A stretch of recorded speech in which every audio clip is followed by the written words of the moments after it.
अयोध्या राम मंदिर का उद्घाटन समारोह 22 जनवरी 2024 को होना तय हुआ है। प्रधानमंत्री नरेंद्र मोदी इस समारोह में शामिल होंगे। इस भव्य उद्घाटन समारोह की तैयारियां 15 जनवरी से ही शुरू कर दी जाएंगी। आज हम आपको श्री राम मंदिर का इतिहास के बारे में बताएंगे। सनातन धर्म में भगवान श्री राम जी को भगवान विष्णु जी का 7वां अवतार माना जाता है। वो दुनिया में व्यापक रूप से पूजे जाने वाले राजा हैं। प्राचीन महाकाव्य वाल्मीकि रामायण में बताया गया है कि प्रभु श्री राम का जन्म त्रेता युग में अयोध्या में हुआ था।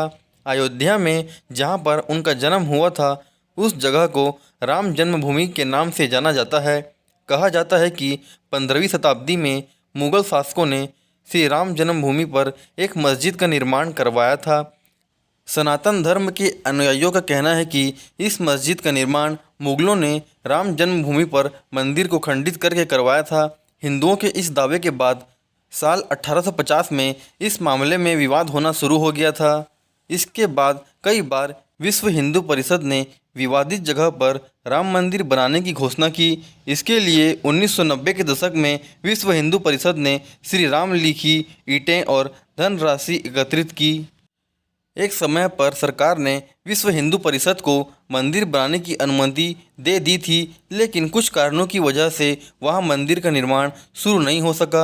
इस बीच मंदिर को लेकर विवाद बढ़ता गया और साल 1992 में इस विवाद ने हिंसक रूप ले लिया।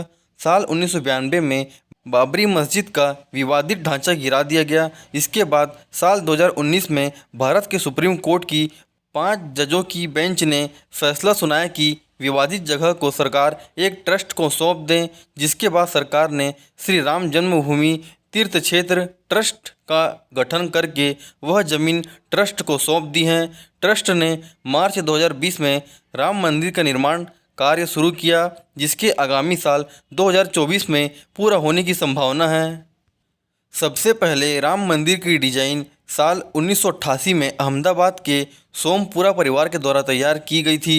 सोमपुरा परिवार के लोग पिछले 15 पीढ़ियों से मंदिरों की डिज़ाइन बना रहे हैं और अब तक 100 से ज़्यादा मंदिरों की डिज़ाइन बना चुके हैं। साल 2020 में जब राम मंदिर का निर्माण शुरू हुआ तो मंदिर के पुराने डिज़ाइन में कुछ बदलाव करके उसे स्वीकार कर लिया गया और उसी के अनुसार मंदिर का निर्माण किया जा रहा है। राम मंदिर 235 फीट चौड़ा, 360 फीट लंबा और 161 फीट ऊंचा होगा। यह मंदिर नागर शैली में बनाया जा रहा है। नागर शैली भारतीय मंदिर निर्माण की वास्तुकला के प्रकारों में से एक है। इस मंदिर के मुख्य वास्तुकार चंद्रकांत सोमपुरा और उनके 2 बेटे निखिल सोमपुरा और आशीष सोमपुरा हैं।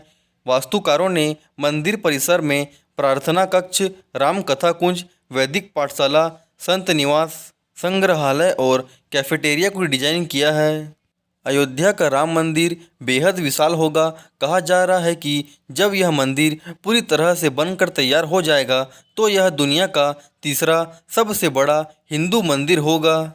श्री राम जन्मभूमि मंदिर का शिलान्यास भारत के प्रधानमंत्री नरेंद्र मोदी ने 5 अगस्त 2020 को दोपहर 12 बजे किया। इस दौरान आधारशिला के रूप में पीएम नरेंद्र मोदी ने चांदी की ईंट की स्थापना की। इसके पहले श्री राम जन्मभूमि पर पंडितों ने 3 दिवसीय वैदिक अनुष्ठान किए। इस दौरान भगवान राम की पूजा की गई और मंदिर के शिलान्यास में सभी प्रमुख देवी देवताओं को आमंत्रित किया गया। भारत के कई धार्मिक स्थानों से मिट्टी और पवित्र पानी लाया गया। इस दौरान पाकिस्तान की शारदा पीठ से भी मिट्टी लाई गई। साथ ही गंगा, सिंधु, यमुना, सरस्वती और कावेरी नदी का जल अर्पित किया गया। शिलान्यास समारोह के उत्सव में अयोध्या में मंदिरों में 7,000 से ज़्यादा दिए जलाए गए। अयोध्या में भगवान राम जी का मंदिर 2.7 एकड़ भूमि में बन रहा है, जिसमें 54,700 वर्ग फीट भूमि शामिल है। भगवान राम जी का मंदिर का पूरा परिसर लगभग 70 एकड़ भूमि में तैयार हो रहा है। इस परिसर में इतनी जगह होगी कि लाखों भक्त एक साथ मंदिर में भगवान राम जी के दर्शन कर सकेंगे। राम मंदिर का निर्माण कार्य श्री राम जन्मभूमि तीर्थ क्षेत्र ट्रस्ट के देखरेख में लार्सन एंड टुब्रो कंपनी कर रही है। इस मंदिर का निर्माण राजस्थान के बंसी पर्वत के बलुआ पत्थरों से हो रहा है। मंदिर का डिजाइन चंद्रकांत सोमपुरा ने अपने बेटों के साथ बनाई है। चंद्रकांत सोमपुरा को इस मंदिर का डिजाइन बनाने के लिए साल 1992 में नियुक्त किया गया था। चंद्रकांत सोमपुरा ने बताया है कि नागर शैली में बनाए जा रहे इस मंदिर का प्रवेश द्वार पूर्व की ओर बनाया जाएगा और गोपुरम शैली में होगा। यह द्वार दक्षिण के मंदिरों का प्रतिनिधित्व करेगा। मंदिर की दीवारों पर भगवान राम जी के जीवन को दर्शाने वाली कलाकृतियाँ प्रदर्शित होंगी। मंदिर का आकार मौजूदा ढांचे से 3 गुना बड़ा होगा। मंदिर का गर्भगृह अष्टकोणीय आकार का होगा, जबकि संरचना की परिधि गोलाकार होगी। गर्भगृह का निर्माण मकराना मार्बल से किया जा रहा है। मंदिर 161 फीट ऊंचा होगा, जिसमें 5 गुंबद और 1 टावर होगा। मंदिर को 3 मंजिला बनाया जा रहा है। गर्भगृह को ऐसे डिजाइन किया गया है कि ताकि सूर्य की किरणें सीधे रामलला पर पड़े। रामलला भगवान श्री राम के शिशु अवतार हैं। मंदिर में गर्भगृह की तरह गृह मंडप पूरी तरह से ढका होगा, जबकि कीर्तन मंडप, नृत्य मंडप, रंग मंडप और 2 प्रार्थना मंडप खुले रहेंगे। मंदिर में खिड़कियां और दरवाजे भी लगाए जाएंगे। मंदिर में लगने वाले सभी दरवाजे और खिड़कियां सागौन की लकड़ी से बनाए जाएंगे। यह बेहद मजबूत लकड़ी होती है, जिसकी उम्र लगभग 100 साल के आसपास होती है। इन लकड़ियों को महाराष्ट्र के चंद्रपुर से मंगवाया गया है।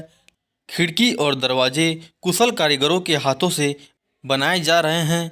मंदिर में भगवान की 2 मूर्तियां रखी जाएंगी। एक वास्तविक मूर्ति होगी जो 1949 में मिली थी और दशकों तक तंबू में रही है। दूसरी एक बड़ी मूर्ति होगी जिसका निर्माण कार्य चल रहा है।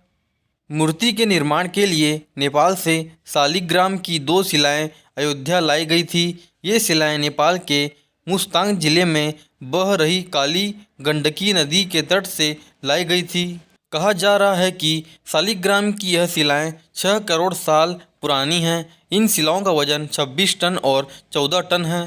काली गंडकी नदी के तट पर पाई जाने वाली शिलाएं प्रसिद्ध हैं। इन्हें शालिग्राम कहा जाता है। सनातन धर्म में इन शिलाओं को भगवान विष्णु के प्रतीक के रूप में स्वीकार किया जाता है और हर घर में इनकी पूजा की जाती है। श्री राम जन्मभूमि तीर्थ क्षेत्र के महासचिव ने इन शिलाओं से भगवान श्री राम मूर्ति बनाने का आग्रह किया था, जिसे ट्रस्ट और भारत के लोगों द्वारा स्वीकार किया गया।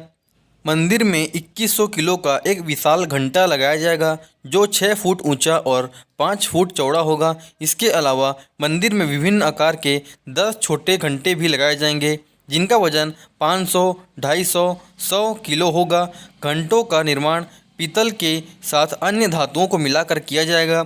इन घंटों का निर्माण जलेसर एटा की फर्म सावित्री ट्रेडर्स कर रही है। एटा का जलेसर पूरी दुनिया में घुंघरू और घंटी उद्योग के लिए प्रसिद्ध है। यहाँ के लोग पीढ़ी दर पीढ़ी इन चीज़ों का निर्माण कर रहे हैं। देश के कई मंदिरों में जलेसर के बने हुए घंटे लगे हैं। अयोध्या में भगवान राम का मंदिर बनाने के लिए श्रद्धालु लगातार दान कर रहे हैं। वर्तमान में रामलला के दर्शन करने के लिए 50,000 श्रद्धालु हर रोज आते हैं। मंदिर के निर्माण पूरा हो जाने के बाद यहाँ पर हर लाख श्रद्धालु प्रतिदिन आने की संभावना है। भगवान श्री राम के दर्शन करने आने वाले श्रद्धालुओं को किसी भी प्रकार की परेशानी न हो, इसको ध्यान में रखते हुए उत्तर प्रदेश सरकार ने कमर कस ली है। अभी तक उत्तर प्रदेश सरकार ने अयोध्या में 32,000 करोड़ रुपए की विकास परियोजनाओं का शुभारंभ किया है। इसके तहत अयोध्या को एक सुंदरतम नगरी के रूप में विकसित किया जा रहा है। साथ ही अयोध्या में अंतर्राष्ट्रीय एयरपोर्ट बनाया जा रहा है ताकि यात्रियों को परेशानी न हो। इसके साथ ही अयोध्या के रेलवे स्टेशन को आधुनिक स्टेशन के रूप में विकसित किया जा रहा है। इसके अलावा मठ मंदिरों का सुंदरीकरण किया जा रहा है और शहर में 4 लेन और 6 लेन मार्गों का निर्माण किया जा रहा है। अयोध्या में राम मंदिर के निर्माण कार्य की देखरेख करने वाले ट्रस्ट ने अपील जारी की जिसमें भक्तों से अपने घरों से मंदिर के भव्य उद्घाटन का जश्न मनाने का अनुरोध किया। प्रधानमंत्री नरेंद्र मोदी जी की उपस्थिति में मंदिर का उद्घाटन समारोह 22 जनवरी 2024 को आयोजित किया जाएगा। अयोध्या में श्री राम मंदिर का अभिषेक समारोह उस दिन सुबह 11 बजे से दोपहर 1 बजे के बीच आयोजित किया जाएगा। राम मंदिर उद्घाटन के दिन उत्तर प्रदेश के इस छोटे से शहर में बहुत अधिक भीड़ होने की उम्मीद है, जहां बुनियादी ढांचा अभी भी विकास के चरण में है।